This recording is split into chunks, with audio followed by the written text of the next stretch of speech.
Ladies and gentlemen, we would now like to present to you and formally introduce Bob, Cos, and Arthur, the Play No Games podcast. It's your favorite podcast where we talk about real life and exchange a few laughs. We sticking to our path.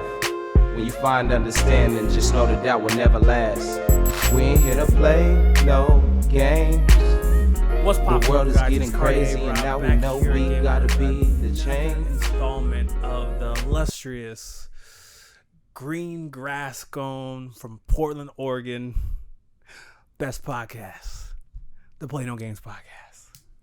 What's up, Rob? It's Tay Ford here. It's Cos. And with me today, we got a special guest. He's a former NBA player, two-time Allstar, Portland's own, my uncle, Terrell Brandon. Yes, sir. Yes, sir. Glad to be here. Thank y'all. Thank you. Thank you. What's up, Uncle? How you doing? I'm doing good, man. Yeah, nah, representing. You enjoying this Portland weather? And summertime, we get a bad rap for being a rainy city, but I swear our summers are some of the most beautiful across the country. Yeah. I have to agree with that. Absolutely. Yeah. All my friends from the East Coast, they come here because they come in the wintertime. They're like, man, y'all tripping down there. I said, well, just come around June, July, August. They come here, and every year they come back to the city of Portland like, man, this is great.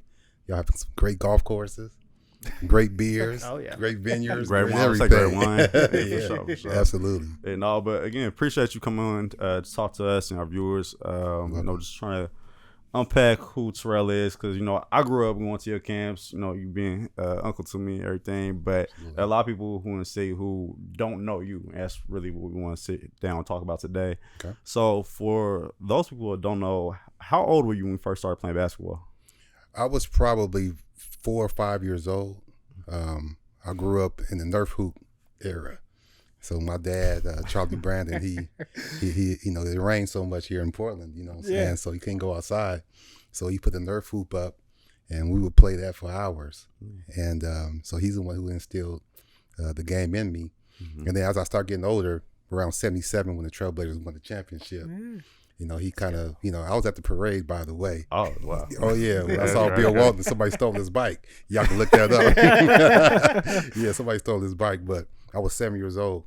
And that's when my dad really kind of introduced me to the game and started teaching me how to do interviews.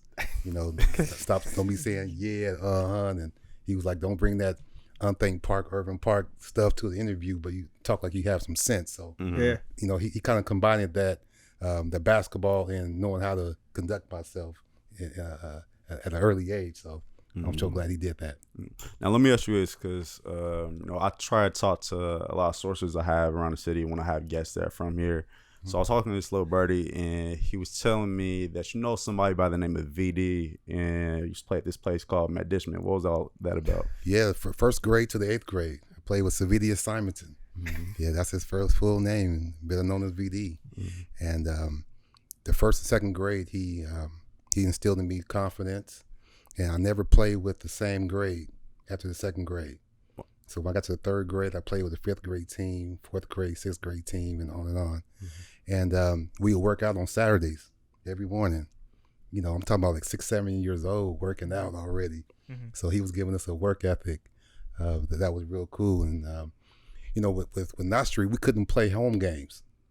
Of course, that little gym, if you know about the gym, the inline is right here where people are supposed to sit down. The most you could do is run 4s on there, but that's about it. Yeah, that's it. Yeah. So we had to play our games at it was called Elliott when we was kids, but now it's Harriet Tubman Middle School, which is the new Harriet Tubman, not the original. Not the old one, yeah. I went there at 24th and Everett. That's the original Harriet Tubman, which is Da Vinci School right now. Wow. Right. I'm Okay, old. Rob. Go ahead. And you from the town, but I haven't heard Matt Dishman in years. Oh my god. Yeah. So it's not street. The boxing, the swimming pool, the bumper pool, the trampoline, everything that we learned. Table. Everything we learned, foosball table, everything we learned, ping pong, everything we learned from Knott Street, Matt Dishman Community Center. Mm-hmm. So Savidius Simonton, he was the one who instilled that in us. Your dad, who was in the backcourt together, the great Craig Ford, and he never missed. So, he was one of the best backcourts that I've ever had in my life. I appreciate that. I know and I'm not just saying that, but Craig and I, we won championships together. Matt Dishman. So, absolutely. Yep. I'm really curious. Do you think that transferred, on through his lineage? You said best back. I'm not gonna cap. I'm nowhere near as good as my dad. Okay. I never cap. Because we're gonna have a shooting competition very soon. Oh, and, nice. This guy. Because I wanted to play king of the court, but then nobody want to do that. All right. That take a different type of bag. Oh, yeah. like that. Okay. Don't pause, but I'm built stout. There you go, Robert. He's not backing me down. No. You don't need to back me. Rashad McKinson, Gil could play. Never mind. Here we go. Look at you. You threw so big. Okay. I like that. But I like that. Off of that though, so as you're getting, wrapping up middle school, going to Grant, because I know they had some guards back then. Tony Ross, Joe McFerrin. Obviously, with Portland School District boundaries, stuff sometimes can be forced upon us. But did you have any other schools in mind? At that time, this is the first time I got recruited in grade school. They was trying to get me, so I won't mention all the PIO schools, but you know who you are. And but all of us in the neighborhood, we all grew up in the Jefferson High School district. Yeah. And so Bobby Harris, rest in peace to him. He was in thinking that we were all going to Jefferson, but we had options. We had more options than the quarterback. You know what I'm saying? And so my sister Tracy Brandon Crittenden, much respect to her, your auntie, she went to Grant. And one day at Irving Park, I was sitting up I'm in the 8th grade, and I see this white guy sitting up in you know how Irving Park is. They got those hills right there. It used to be a graveyard. People don't know back in the day. And I'm noticing all these brothers going up to this white dude, shaking his hand. So in the neighborhood, I'm like, what's going on? Well, I didn't know it was Coach John Stillwell, who was the head coach of Grant High School. And he comes up to me, 8th grade. He says, "How you doing, Terrell?" And I says, "How you doing, sir?" He said, "I'm Coach John Stillwell. So you going to Grant?" I said, "Well, I want to follow my sister." You know what I'm saying? It was more than that. He said, "If you come to Grant, that's win championships." He didn't offer me any money. He didn't offer me a starting position. He didn't say I was going to play varsity as a freshman. That's what intrigued me, because he acted like my dad. Charlie Brandon, as you know. He acted like my dad. And so I ended up going to Grant, and the rest is history. Say less. So you go there, you had a prolific career in the PIL. I know you were on varsity as a sophomore. One of your sophomore year as well. Correct? We won the 86 my sophomore year. And then senior year, a little funny business happened with that phantom foul. Absolutely. Yeah. I figured you was going to say something like that. But it's a trip though. Before I get to that, when you win a championship so young, at 15, 16 years old, as a sophomore, you think you're going to win it every year. So we get to my junior year, and I'm feeling it. Tony Ross is going to San Diego, and Marco West is going to the University of Washington. So now Joe McFerrin and I, we in the backcourt together, going against your dad at Wilson. So it's like, okay. And then we play Sunset, and we lose the championship.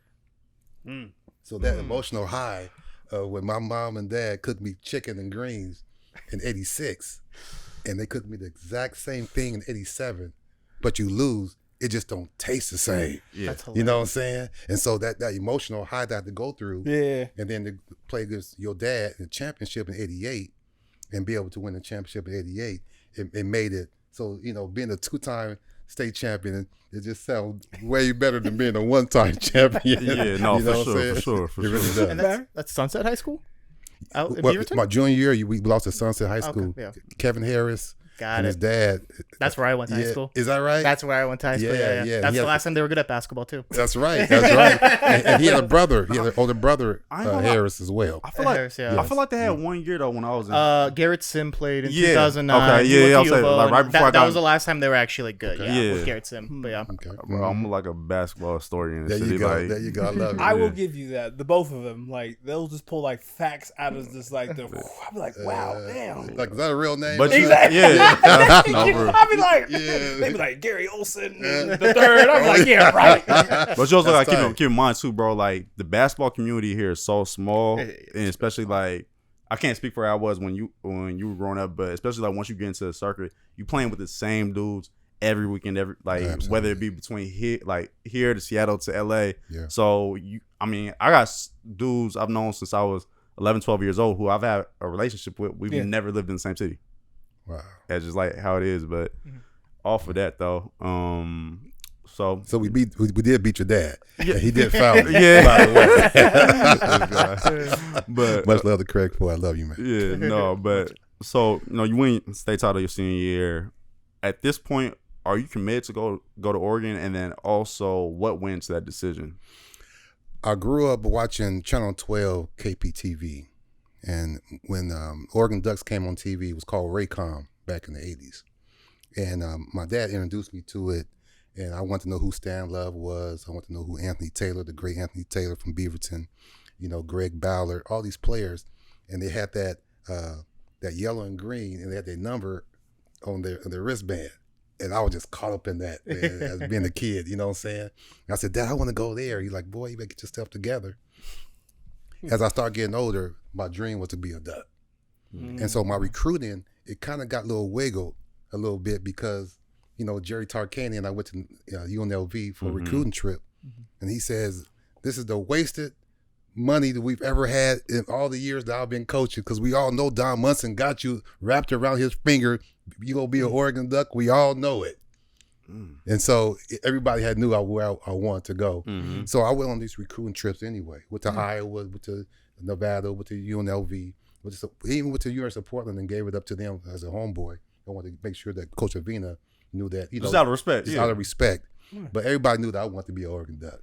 I ain't gonna lie though, boy, you and Greg Anthony in the backcourt with Larry Johnson, that would have been crazy. A lot of people ask me about that. They say, man, do you regret that position? I said, absolutely not. Because Anderson Hunt was perfect for UNLV. I'm a point guard. Yeah. He's a shooting guard, but we're the same height. And so I would want to do what Greg was doing. And Greg and I, we might conflict a little. We might conflict a little because we both want to do kind of the same thing, get people involved. And so I think we both made the right decision. But it is in retrospect now. Don't think I never thought about it. Yeah. That could have been me in the national championship. I did think about that, sure. So, obviously you sat out your freshman year. Well, I was the Prop 48. Prop 48, yeah. Toughest, Tay, you guys, Rob, I'm telling you, toughest time in my life.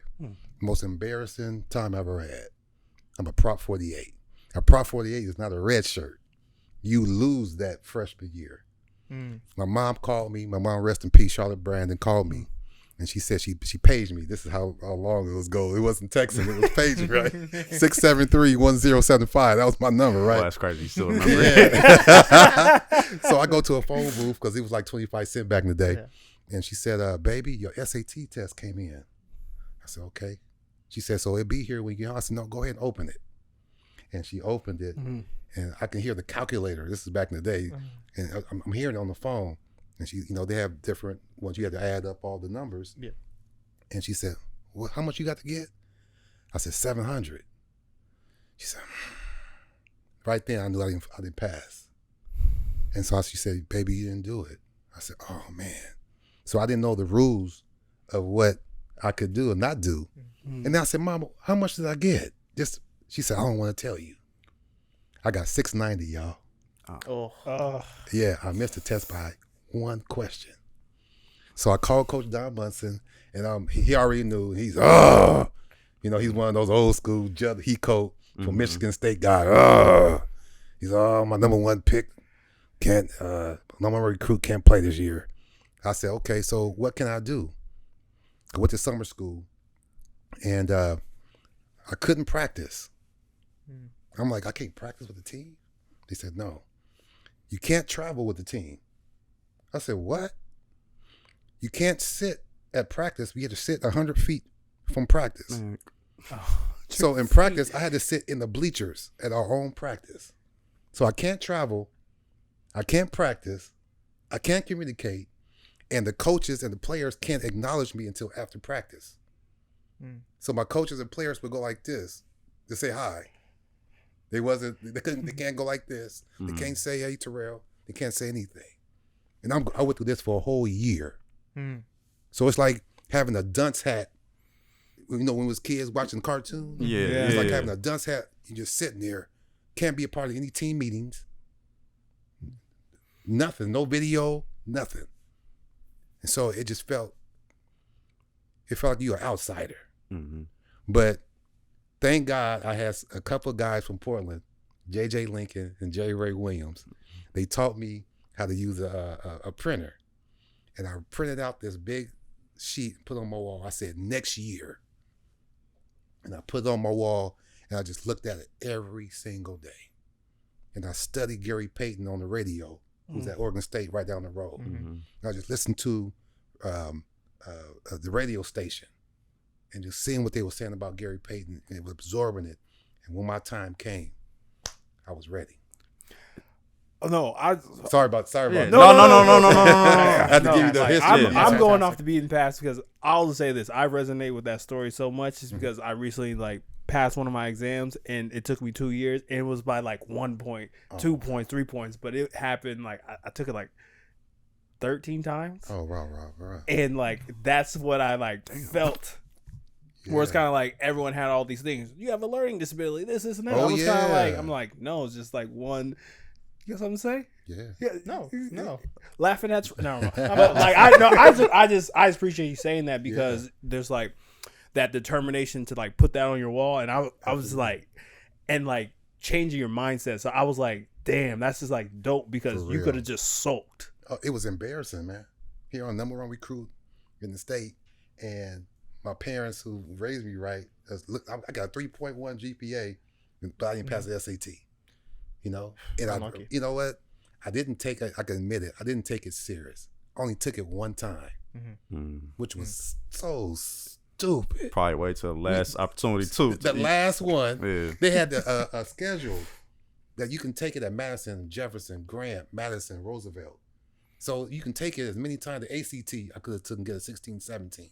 I had plenty of opportunity. But in the 80s, I'm on my pager, and we got the Coca-Cola shirts, and we got the Georgetown starter jackets. Yo, all that. Things were kind of, we That was trying to feel different yourself. era, yeah. It was a different era. You're trying to feel yourself, and I was stupid. In retrospect, it worked, but look at all the guys in Prop 48 that didn't work. That was just like me around the nation. No, I appreciate you sharing that. Yeah, right on. Hey, you did it, man. Yeah. I had to prove to them that I wasn't a dummy. And that was the first time I've ever been a student, not a student athlete. You're a student. I was like, wow, this is kind of different. You know what I'm saying? For sure. Yeah. Now, just fast forward just a little bit. All right, so you get into your junior year. At this point, you've had some success. You had your battles with GP at Oregon State, so forth. Pac-10 Player of the Year. Let me ask you this. So, December of your junior year, see if you remember this game, #2 ranked team Arkansas comes into town. You go off, you have 27. How much do you feel like that impacted your draft profile the rest of the year? Yeah, that's a great question. It was very important because, they had Todd Day, Lee Mayberry, Oliver Miller there, and those all, pros. And so they come to Eugene looking at us like, we're going to go ahead and knock them off, and then we're going to keep it moving. And so I saw some articles the night before how they were just kind of looking at us as just, another Pac-10 school. And, I'm from Portland, man. We don't go for that. So, night before, I challenged all the guys, everybody go to sleep, let them go out. Send some girls over there and try to keep them up late. Send some girls over there? Absolutely. They're at the Valley View Hotel. Have them knock on the door. You know what I'm saying? Yeah. I'm surprised you ain't said it by now. He an alum. Yeah. Man, please. So you know what I'm talking about, man. You know what I'm saying? We had Matt Court back in the day. You know what I'm saying? So they outside, in tents the night before, staying out late. You know what I'm saying? And keeping everything in set. So when the next person come in, they can get into the gymnasium right away. Man, we balled, man, and we lost by 2. And I was hurt, man, because I felt like I got fouled at the end, and we had Pac-10 officials.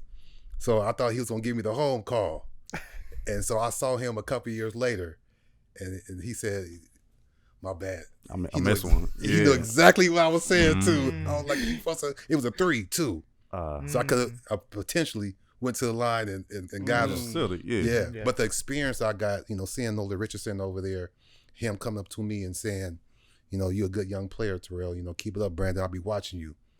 That right there gave me a lot of confidence to say, okay, this is an international coach and a team that's giving up to a little guy in Eugene. Remember, we wasn't University of Oregon wasn't like that back in the day. We went to the NIT. Yeah. Yeah. Awesome. So you enter the draft. Yeah. Yeah. And then if I'm correct, 11th pick? 11th pick. 11th Yes. pick. Yes, sir. What is the draft lottery experience, especially back in the day? You know, when Cleveland calls your name, what is that like? It's beautiful. You know, when I got the facts that I was even getting invited to the draft. Yeah. That was crazy. You know, that's when we had fax machines. Showing my age a little bit, 54. But you know, Tippy, she gave me she called me and said, "You have a fax here." And David Stern sent me that letter, and I called my dad, and I said, "Daddy, you remember when I was a kid?" I gotta tell y'all this because I see that Yankee. I'm a Yankee fan, and he put the a map on the floor, and I was watching the Yankees before going to Sunday school in church, and I had some white pants on with pinstripe, and I said, "Daddy, we got the same suit on." He said, "No, man, that's called a baseball uniform." I said, "Okay." He said, "Well," I said, "Well, what's the name of the team?" He said, "New York Yankees." I said, "Oh, well, can we go there before we go to Sunday school?" He said, "No, boy, New Yorkers, it'll take us days to get there. We drive." And so I said, "Well, you know what? When I get older, I'm going to New York." And he said, "Well, boy, you better get you a job." I said, "Okay." I said, "You know what, Daddy? And by the way, when I go, I'm taking you with me." He said, "Well, boy, you better get you a real good job." And so he laughed. And then check this out, y'all.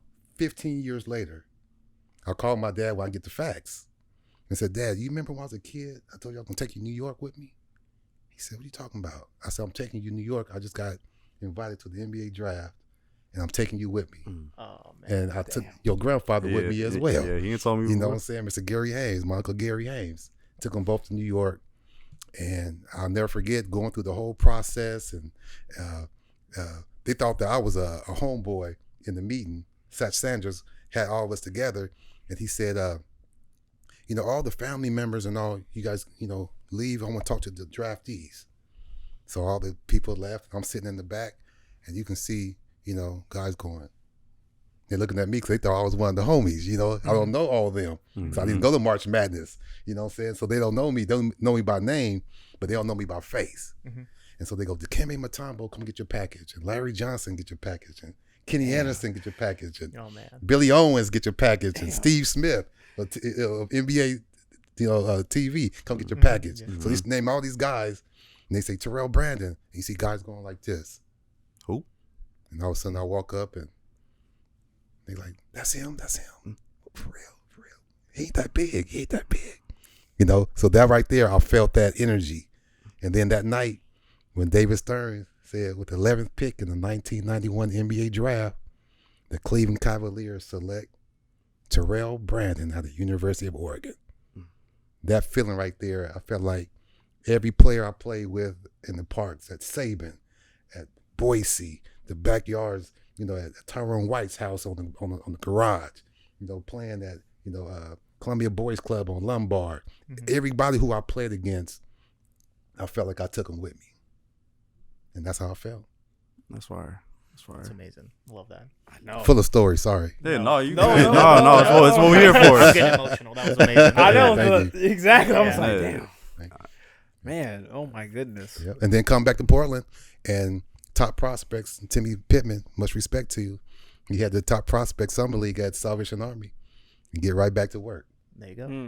Now, Cleveland drafted you. I believe it was the year prior. Mark Price was dealing with injuries or was injured that season. Yes. Now, if you don't mind speaking a little bit, what was that like spending, I believe it was the first 2 years you spent kind of behind Mark? Actually, it was 4. It was the first 4 years, my apologies. Yes, First 4 years behind Mark Price, kind of learning from that. Yeah. And then eventually they dealt him over to the Wizards, or was it the Wizards or the Bullets? They called it the Bullets back It was the then. Bullets at the time. Yeah. Oh, there you go. Nice one. Bullets at the Nice. time. Very nice. I think that name is better anyways. Way better. Yeah. But, yeah. and I'm with you on that one. And then Not in this climate. Yeah, not these days. Yeah, we gotta They had be to change careful. it. Exactly. Too many ideas. Yes, Too many yes, ideas. yes. And then eventually you becoming, the guy in Cleveland. But a little bit to start out, kind of, what was that learning under Mark for the Okay, first make a four? long story short, to get the opportunity to know that I was going to be behind Mark Price was a pleasure. Absolutely. And I knew I had no pressure at all. Mm-hmm. And so Coach Lenny Wilkins, the great Coach Lenny Wilkins, Hall of Famer, he was my coach. First meeting was easy. The meeting was about 45 seconds. He said, all right, young fella, congratulations. He said that 27 a game that you averaged last year, that got you here. I don't need that. What I need is this. When I take Mark Price out the game, and if we up 5 points, when I put him back in, I want to be up at least 5 points. Not how many points you score in the quarter. None of that. You keep everything organized. Oh. And I would come in at either the end of the first quarter or the beginning of the second. And I wouldn't even score a point. And got more pats on the back from the veterans for holding it tight. And that was my job my first 3 or 4 years, is to hold it tight. I want to be the best backup point guard all the time. I mean, of in the league. And they end up labeling me that later on. Yeah. But the reason why I got it was not because I was trying to do what grade school, high school, college. That got me here. My job is to hold it down with these vets. I got Larry Nance, Brad Doherty, Mark Price, Craig Elo, Winston Bennett. You know, I got all these veterans. I got to take care of them. Hot Rod Williams. I got to take care of people. And then if you get a little bone here, if you're wide open, knock it down. There you go. Yep. I ain't gonna lie. Growing up, it took me a while. I think maybe so I was like in middle school to realize, I'm watching highlights of you, seeing games of you in the league. You in the league fit more of a, I guess, quote unquote traditional point guard role as you're describing. And then once I got older, I'm looking back at highlights of you in college. I'm like, oh no, like okay, like a bag in college. Like I didn't think you was dropping 30, 35 here and there. So it's so crazy to me when I see that, because I tell dudes all the time when they'll look like certain prospects in the league now, like, oh, why isn't such and such making a cut? And correct me if I'm wrong, you got 2 decisions in the league. You want to play your game or play in the game. Better believe it. I played against so many guys. You remember Kevin Ollie, Coach Kevin Ollie? Yep. Coach at UConn? Yeah. Brevin Knight, these guys? Yep. Okay. They never averaged probably double figures ever in their career. But you know what? They were smart. They wasn't late to team meetings. They wasn't late to flights. They worked hard, and if you give them 5 minutes, they're going to give you the best 5 minutes of their life. And that's what being a pro is about. So everybody can't come in like AI out of Georgetown and start crossing folks up and going for 50. Some guys got to have a different type of path. And so once you learn your path, and these 2 guys did 16 years, 12, 13 years in the league, you know what I'm saying? Avery Johnson, people like that you don't put in high regard. You look at how many years they did in the league. Other guys might have been more talented, but it's about what you have up here. What your coach wants you to do it. And then add your little piece here and there, but don't mess things up. You try to get as many years as you can in this league. Facts. And it's so crazy. Like you see dudes like Ish Smith, people like joking stuff. Like Ish Smith ain't that talented. Ish Smith then got 7 contracts. See? He play on from almost every team. See what I'm saying? And he should keep playing. Keep balling. Keep getting them checks, man. I ain't mad at him. Well, since we're in the NBA realm, I've always had a guilty pleasure with my friends. We've always talked about it because, when we talk about NBA load management, the first name that comes out is Kawhi Leonard. And I've always wanted to ask, because the debate is, old school players never had that, new school players are, being babied. I want to ask a genuine all-star who's been in the thick of it. Is load management is it a crock of shit? Yes, it is, but it's not new. Okay? When we were playing in San Antonio in the 90s, all right, we would come in, and the night before, David Robinson, Tim Duncan, Sean Elliott, Coach Steve Kerr, Mario Elie, Avery Johnson. I mean, they deep. So the night before, you know what you have your hands full. Robert Horry, which I think he should be in the Hall of Fame, Robert Horry. But that's just my personal opinion. But and then you come into the locker room, and then they pull the board back, and then you'll see Antonio Daniels at point guard. Like, what? You know what I'm saying? And you just, Jaren Jackson at 2, and you start seeing the lineup change, and you go, and they go, no, they're not playing like that. Matter of fact, they're not even in the city. So Coach Pop had been doing this for years. Yeah. You know what I'm saying? Even before it got popular. Mhm. You know, it wasn't called load management. It was just, we're saving you to the end. Mm-hmm. Now, you got Gary Payton sitting next to me. Mhm. You know what I'm saying? You got John Stockton sitting next to me. You got Terrell Brandon here. Mhm. You have Carl Malone. You have all of us. We're like, no. Because I felt like this, particularly on the road, but period. There's somebody in this audience that has never seen Terrell Brandon or don't know Terrell Brandon. Either I'm going to get a new fan or I'm going to get a new enemy.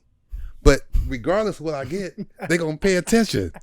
So I have a responsibility that this family who's been at work all day with 2-3 kids, with kids doing their homework in the stadium. I'm watching the kids. You see one kid yawning, tired, want to go home. You see they're having dinner at the stadium. They're doing homework at the stadium. And I'm sitting at the free throw line watching this. I felt like I had an obligation personally to give them the best show that I could. And being 5'11", I always got a little bit of, you know, I always got a little bit of pats on the back because I'm small. You know what I'm saying? It's a big man's game.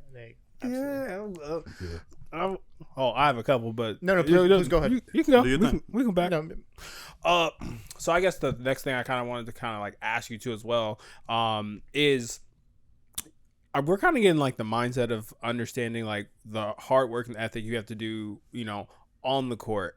Please talk to us about that transition off the court of just into the NBA lifestyle and how you managed all that instant fame, instant like people knowing your name. How did you balance that?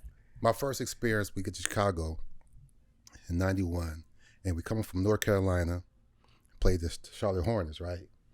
We land in Chicago. It's like 3:00 in the morning, and I can see, excuse me, we're at the Westin Hotel, and it's like about 50 people outside. So I'm like, wow, it's early in the morning. It's 3:00 in the morning. What's everybody doing? Remember, we in Chi-Town. It's a windy city. So it's like 0 degrees outside. It's snow up to, you know, it's crazy. Yeah.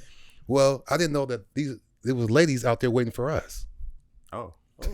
So when I get off the bus, this girl goes, "What's up, Rook? How you doing? Terrell Brandon, May 20th, 1970, from Portland, Oregon, University of Oregon. Hey." Oh. So I go, scouting report. oh, that's my first. This is what I heard what the groupie was about. You know what I'm saying? This is the NBA groupie. And they're going down, and we're just walking. Okay, we walk right past them. Remember, they can't get into the hotel, but it's freezing outside.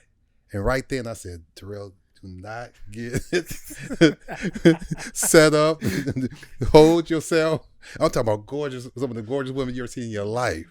But if they're out there for us, imagine what they're out there. I mean, it's 41 road games. They're out here probably every night for every single team.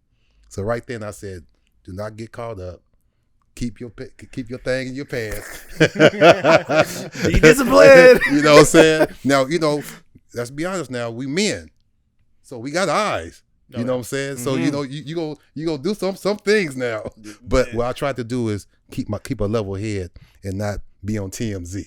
Real. Absolutely. There we go. Now, it's funny you mentioned Chicago. I have one question. I've never asked you this in my life, but he was in your ear, so I have to ask. Okay. First game, and I guess throughout your career playing against Jordan, does he just have a different aura when he walks on the court? And what was that like? We played them at the Richfield Coliseum in Cleveland, 1991. And it's only 3 times I've ever sat there and not be able to warm up because I was anticipating playing against somebody and couldn't wait till they walked in. Larry Bird, Irvin Magic Johnson, and Michael Jordan. Remember, they had that maroon, that dark Chicago bull maroon with the bull on the back. Yeah. And so, remember, they on the road. But this is when, you know, people didn't have cameras on phones. We had actually cameras. So you see the snaps like this, you know what I'm saying? And they ran out. And Jordan didn't run out. So you can see our crowd was going, ah. I'm like, wow, our own crowd is disappointed that Michael Jordan didn't come out. And then he waited like about 2 or 3 minutes. And he came running out by himself. And our crowd went crazy. You know, and I'm like sitting there like, he got the bald head now with the goatee, and he locked in and gave us the easiest 45 you can ever find anywhere. And I sat there after the game, and my dad called me. He said, "What you think?" I said, "Dad, it's only 2 players I ever seen they shoes by my eyes. Dominique Wilkins and Michael Jordan." I saw his Jordans like go. He was like this in the air, and his Jordan was like literally by my eyes. That's how high he could jump. Oh my God. His basketball IQ was spectacular, and to play in the All-Star game with him twice, Yeah. I saw something that was totally different. Y'all gonna ask about that? Yeah, actually, I'll take a break. Go ahead. Yeah, that's a great transition because my next question was going to be about your 2 All-Star seasons. So, what is the All-Star game experience like? You know, especially for someone that actually got to play in it. That's something probably less than 1%, less than. Do y'all remember the Sky percent. Pagers? The what? Sky Pagers. I ain't Yeah, I ain't gonna care. I don't know. Thank y'all. Hope y'all check it out. Y'all Google this. This is before. It's after the pager. They have Sky Pagers. So you open it up, and it was like big, like a little spaceship. You know. Okay. And Bill Duffy, he hit me after we played the game. I'm on the airplane, and then I look down. He said, "Congratulations, T. He just got nominated, for the All-Star game in San Antonio '96." So I'm sitting there holding it like this. We get to San Antonio, and it's Pippen and Penny and Grant Hill and all, Shaq and all the greats, and they're laughing before we jump on the practice court. We jump on the practice court. He goes, "So yeah, man," and he put his foot on the practice court and goes, and gets totally serious. It's about 5,000 people in practice, and he's like this, and he never smiled again, ever. So we end up beating them in practice. Now remember, we have the West team practices after us, so we only supposed to practice we ain't going to 7 or 8. Yeah. He's so pissed off that we beat him that Mitch Richmond and GP and all them like, come on y'all, we next, get off. He like run it back. So. Phil Jackson's going, "Michael," he's used to him. No, come on, Michael, we got to go. He's like, "F you, man. We ain't going for that, man. Come on, Pip. Let's go, man." So we beat him again. Well, they was calling me rookie. I'm in my 5th year in the league, but this is my first. This is my first All-Star game. He kicks the ball all in the stands and told me to go get him. Oh man. So you know what I did? I went and got the ball. I ain't gonna mess up my moment. You crazy? I just say, "Man, I'm in my 5th in the league. Man, I'm from PO. Man, I went and got the balls. I was happy. I'm slapping fire with fans I've never would be able to mingle with. Yeah. And but that experience with him, and then the next year being in Cleveland when I hosted the All-Star game in '97, which was the 50th year anniversary. And I was able to meet all the greats, Wilt Chamberlain and George Mikan and all these great players. Oh, because that's when that's when they did the 50 greatest players, right? Yeah. Okay. And we all in this locker room signing autographs for 3-4 hours. Wow. But all the greats was looking at Michael. Kareem, all of them. They was trying to be who they were, Magic and all them. Michael had this totally different aura. You know what I'm saying? Oscar Robertson was Wilt Chamberlain going, JoJo White and all these players I heard about, Mr. Jerry West, rest in peace. They all looking at him going, "That's the one. He's the man." Yeah. Damn. Now, with it being Cleveland, I know this is a thing for a lot of All-Stars when it is their own home in their home city. Was it ever in your head, "Man, I'm about to go for MVP"? Yes. All the way till the game started. Okay. Yeah. I said I was gonna shoot every time I got it. And I had told Bob Costas on NBC, I said, "Man, I'm gonna shoot every time I get it." And he kind of did like this, knowing that I wasn't gonna do that. Yeah. But it sounded good before. And once he got into the game, Doug Collins, who was our coach Doug Collins, he said, "Just push the ball, play your game. I'm gonna get you in as quick as I can, Terrell," because he knew how important it was to me. And we was getting our butt whipped the first half. And he came in at halftime. He said, "This is the disgrace. We're embarrassing Terrell Brandon. This is his adopted hometown. What's going on, you guys?" and Michael just cut everything off. He said, "Hey man, I'm gonna tell y'all something right now. The winner gets 15,000 and the loser gets 10. I need my money. Let's go, y'all." So he started Vin Baker, Pippen, Glenn Rice, myself, and Michael. Wow. And that's when I gave Glenn Rice the MVP and started feeding him. Wow. Yeah. When players actually cared about the All-Star game. That's what I was about to say. That's what I was about to say. Yeah. Versus now. Once they get to that point of pride, he put everything out the window. I love that. Everything. And we were sitting up in the showers. First time I ever done it. Every time I ever done it. And Glenn Rice, he got like 2 Budweisers. And he going like this. He got the MVP. He like, thanks TB. Thanks TB. I'm like, you got it. Because everybody knew I wanted to win the MVP because it's in Cleveland. Yeah. But I'm a point guard by trade. I like to get people involved. And regardless of what, you hot. You got Glenn Rice, one of the best shooters of all time. Yeah. You better give it to him. Yeah. Hell, I'm gonna go there. Do you hate how the I shouldn't say hate, or do you dislike how the All-Star game is portrayed and presented now? I hate it. Hate it. I mean, scoring 200 or 300 points a game. That's not what we grew up watching. Yeah. And how we was trying to show the younger generation how to play. The first 5 or 6 minutes is for the fans. Go behind your back. Go to your legs. Laugh and giggle and all that. Get that all out the way. But those of us who's coming, that's reserves, we sitting there like this. You know, our tongue is on the ground. We finna get new fans. We trying to get some endorsements. We trying to get, y'all got your own shoe. We don't. So we trying to get, so we be coming in hard and playing D and getting people involved, not just letting somebody shoot and just go, So times have changed, that's all. Yeah. Now, still in your NBA career, let me ask you this. People know you played during an era with like Penny Hardaway, GP, Mike, Shaq, David Robinson, you name it. But who's a point guard early on in your career that you went up against who, might not be the most high profile person, but who gave you fits? I would say my first preseason game and my first regular season game was against Terry Porter, the Portland Trail Blazer. Yeah. And he was the first person who grabbed my waist. And remember, this is the time when they didn't have the hand checking rule, so they can tell you where to go. And he grabbed my waist and he told me where to go on offense. And I had never experienced that before. You know what I'm saying? Yeah. He was doing me. He was strong. He was just he was just stronger than me. He was more wise than I was, more experienced, of course. And I remember the referee telling me here in Portland at my first home game, and I'm looking at the ref, but I'm a rook. Yeah. So, you just can't complain, as a young player. He said, "Get him off of you, Rook. Get him off of you." So I hit him. I said, "Pow!" And I hit him right here. And he said, "All right." I said, "Huh." And I said, "Pop!"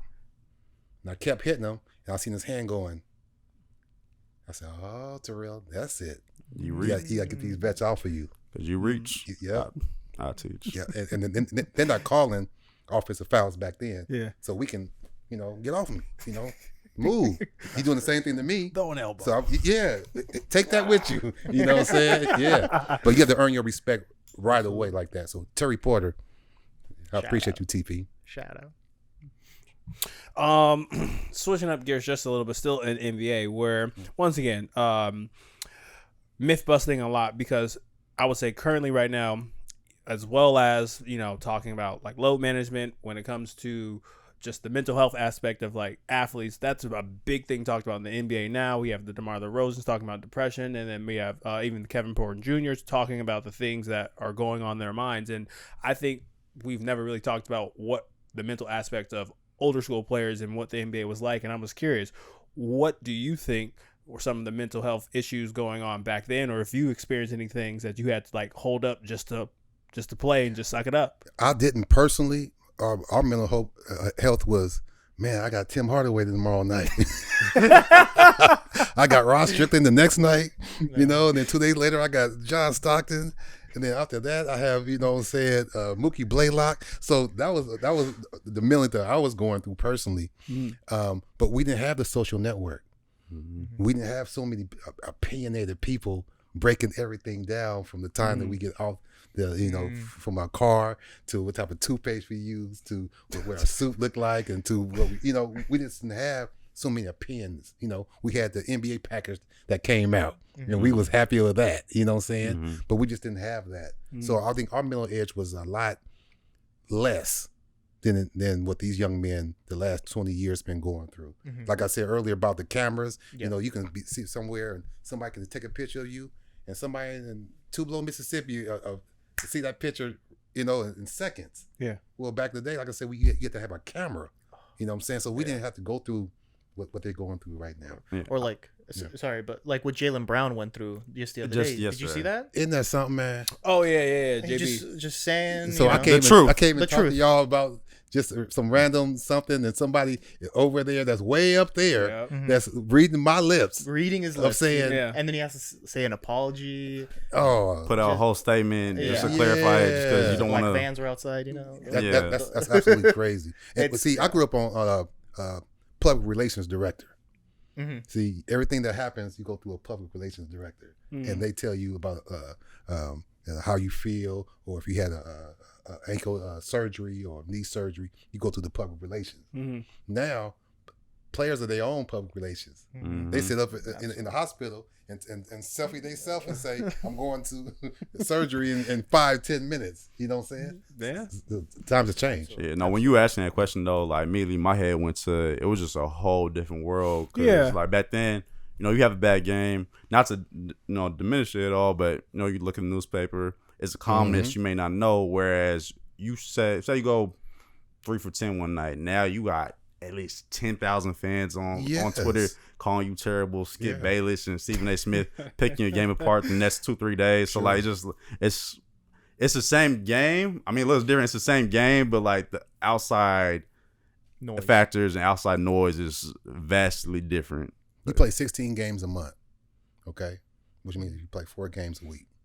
So if you playing against all these point guards from Steve Francis, Damon Stoudemire, Stephon Marbury, Rod Strickland, you're going to have some bad games. Nick Van Exel here. I mean, Kenny Anderson. Come on, man. Somebody going to be whooping Terrell Brandon's behind. You know what I'm saying? And today, 4 games a week, it's like Terrell Brandon must be the worst basketball player in the history. But we got 70 more games left. You know what I'm saying? So the way players get critiqued now, it's day to day, minute to minute, hour to hour. It's not like it was when we played with a week, 2 weeks, a month. You know what I'm saying? And the reason why, a big part of why I wanted to have that question is like, I think when we talk about the social media area right now, like everyone, because they have, they think they have this access to players and things like that. But don't get me wrong, like, we all shoot our shit and like have our jokes about players, but like respectfully, like that's a man. Like, would you say that to that person's face? Absolutely. Like, and like, I think sometimes we get out of touch when we have the sports gambling, when we have all these different things where I think people really don't understand that these people are people. And I think, shout out to my guys. One of my main reasons of like putting this together was like when they talk about sports or anything else, it's almost like the context. I feel like when we decompress from the world, we lose our context of like that's actually a real person. Like I can joke, DeMar didn't make the shot, but like at the same time that's a grown man. Oh yeah, that's right. And I think people lose that for the spirit of a joke or just like that group mentality of like, oh, if everyone's talking. I'll say malice and battles happen for a reason because people they thought they was untouchable with those tickets. I had a cousin pass away, and I went and left Minnesota for a day, and I missed a game to go to a funeral. And a fan asked me why did I go to the funeral. Damn. And was dead serious. It was like, well, I'm sorry for your loss, but we needed you a couple of days ago for the game. And I said, wow, but I didn't get mad at him because let's be honest, basketball is life to a lot of people. It really is. It changed my life. It changed my family's life.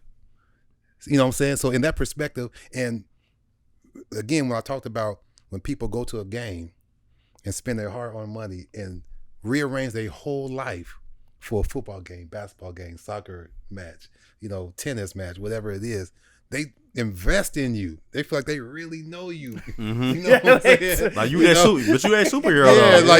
Yeah, exactly. You a superhero to them. You're a cartoon character to them. Yeah. So they're like, so like you get hungry, you have migraines, You wake up on the wrong side of the bed? Yeah. No, throw $100 on your neck and keep playing. That's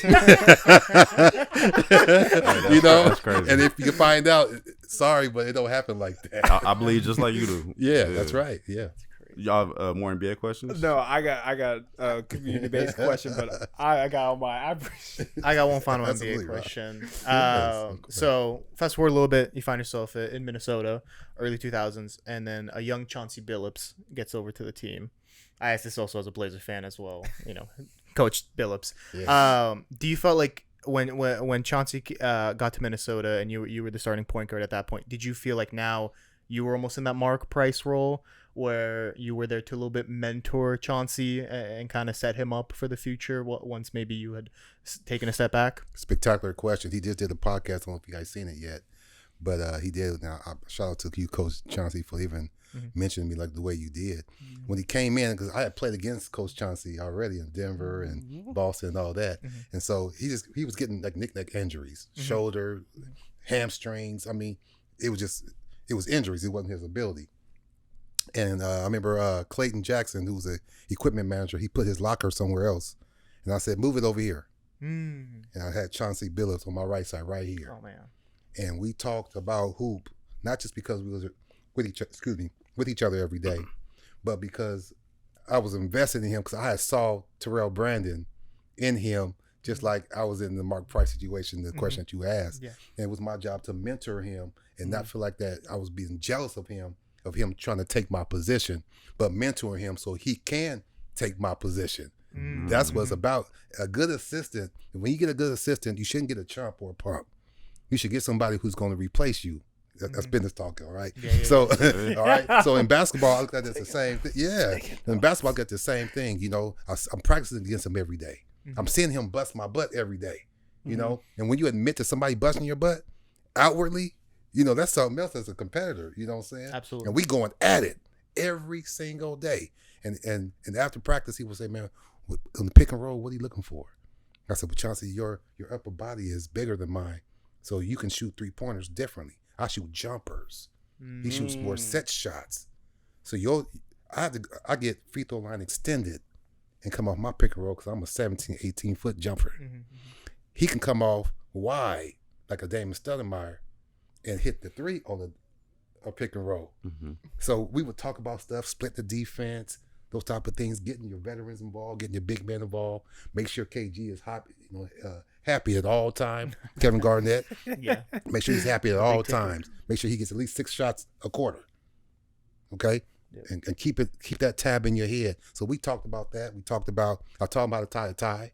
There you go. I told him about, get out them Timberland boots and get in some loafers. You was a real vet. Yeah, you know what I'm saying? Because when you walk into the game, feel like you're a business like. Yeah. Feel like you belong here. But if you get into some Timberland boots, then some tennis shoes, and then some Timberland boots after the game, well, your feet don't, your toes don't able to spread. It doesn't, you have tension because the tension's on bobbing your feet. Yeah. You know what I'm saying? And your hands and your feet as point guards, that's what we use most of the time. Yeah. So we talked about stuff like that. And he said, man, I never even thought about stuff like that. Go get a pedicure. Go get a manicure, man. Keep your hands, because people are always slapping on their hands. That's why my fingers are all crooked now. But I don't regret it. But you're always getting beat up. Yeah. You got to take care of yourself. And we talked about that on a daily basis. That's fine. Absolutely. Love that. Appreciate the question. No, appreciate the answer. Now, I know you had started the camp prior to you retiring, but between your basketball camp, different events and concerts you would throw in the city, my parents are always talking about them. Owning the barbershop, what was it in your mindset? And I'm assuming this came on early on, as far as like pouring back into your city. Like, what gave you that confidence to say, I'm not just a basketball player and I can really make an impact in my city beyond that? I came from New York when I got drafted, and I was driving by my barbershop, and it was empty. And I looked at, it's a sign out there saying for sale, and I just kind of wrote it down to myself, and I bought the property. And I went to my dad and my mother and went and got them and went to the property. I said, what you know about this property? So my dad come from Carthage, Arkansas, and my mom, she from P.O. So they was like, well, boy, when I was a kid, that was a candy store. And then back in the day, that was a gas station. I was like, oh, gas station. I said, huh? I said, well, that belongs to the Brandons now. And my mom said, what? And she just busts up crying. And my dad sat there. He just had his head. He was looking up in the sky. He said, huh? They said I wasn't going to be nothing. From Carthage, Arkansas.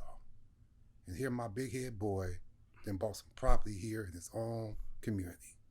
And he's talking to us, but he's just looking up in the eye, in the sky. And I'm sitting there just trying to keep myself together. And I'm going, I got to get back to my community.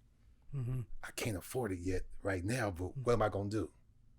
Well, my boy Dante Paschal, we went to grade school together here at Tubman. He used to cut my hair in 6th grade. And so I just said to him, just kind of jokingly, hey man, I'm gonna get me a barbershop and make sure you go get your barber's license. You'll be my first barber. And we just kind of like joke like that. Who was my first barber? Dante Paschal. And then I end up, developing it. Carlton the Heart, appreciate you very much, helping me out so much here in Portland. And decided to get a clothing store next to it.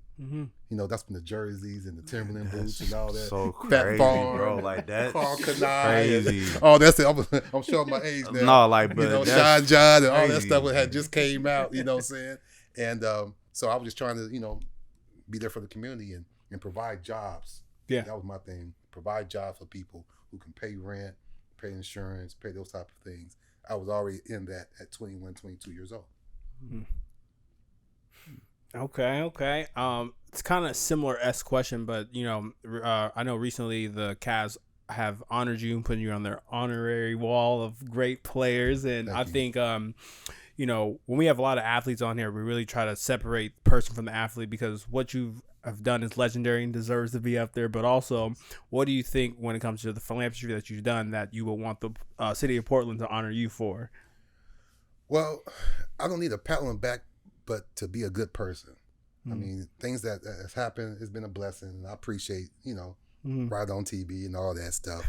But when I can see Frank Watley, who was one of my barbers, who I had him at 10 years old in Cleveland, Ohio, have his own barbershop in Beaverton, Oregon. Are you been on Paco that long? He was 10 years old when I first met Paco. Paco? Yeah. Dang. Classic Men's Barbershop. Much respect to you. When I can see him, I can see Dante have his own shop in Dallas, Texas. I can see Kitty Warren have his own shop in New York City. And Denario have his own shop here. And all the guys who, I never, and Bernard Brandon, my cousin, who has his own barbershop. Yeah. So I never wanted guys to work for me. Anybody who ever tried to work for me, I always got rid of them. I always say, you got to work with me. Okay? TV Enterprises is Terrell Brandon, but I can't cut. I've never cut a day in my life. So all the barbers made me look good. Yeah. So people say, man, I got to cut a TV, good looking TV. I was like, thank you. But I'm thankful for my barbers. Yeah. You know what I'm saying? I'm thankful for you guys. So, as much as people try to sometimes, and I do get it, I appreciate people over the years who have worked with me, who have made me look 25 times better than I was supposed to be looking. Modest, really. But I respect the shout out Bernard. Absolutely. For sure. Shout out Bernard. Paco. Oh, yeah. Dante, all them, Denario, everybody. That's right. Joe, everybody. Joe, Lauren. Yeah, that's right. Yeah. That's right. My baby Lauren. That's right. Yeah. That's right. Oh, my gosh. Man, nostalgia.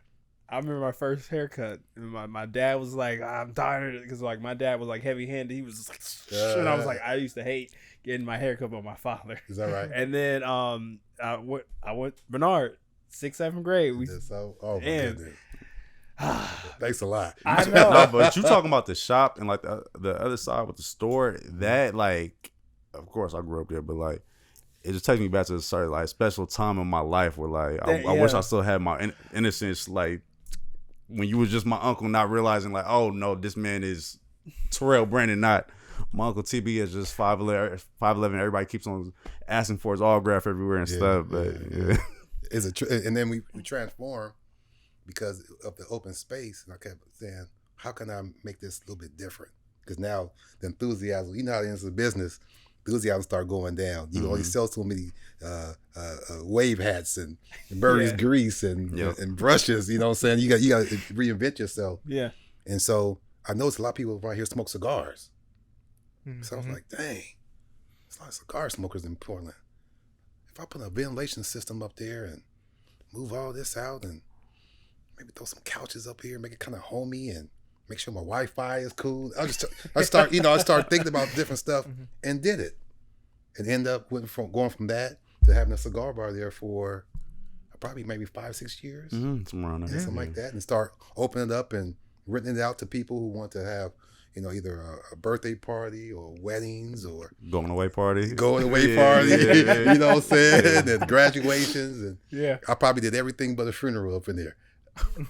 And got asked. Wow, that's crazy. Wow. I got asked and I got chicken. I said, I could do the Passover, what I'm saying, like that. Yeah. But the actual, like the casket in here, I said, oh no, I can't do that for. That's a little. That's too, a different type of energy. Thank you. But at the same time, as much as I was spooked out about it, I was also appreciative that they want to actually, use the facility. To consider it. Yeah. Yeah, no, I believe in ghosts. Good call. Thank you. Good call. That would have spooked me out. And now we have a school there.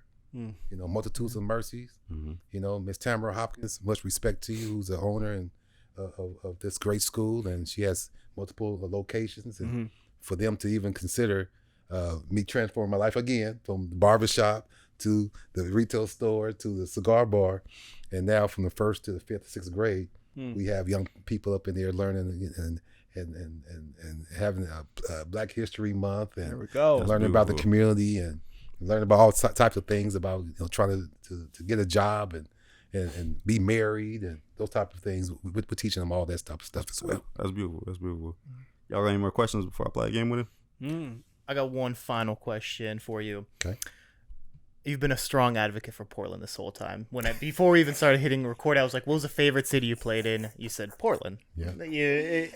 You're such a strong representation of the city. Thank you. Portland's been a little bit through a rough period the last couple of years. I see us as on our way back up, but as someone who's really strong within the community and actually investing money into the community heavily, what do you think the city needs to really look at, or let's say like the next following steps that need to be taken within the town to kind of get us back to where we were, let's say 10ish years ago, where Portland was top 5 most moved into cities, and it was a hotbed, it was a secret city, all this stuff. Where do you think we need to? What's missing?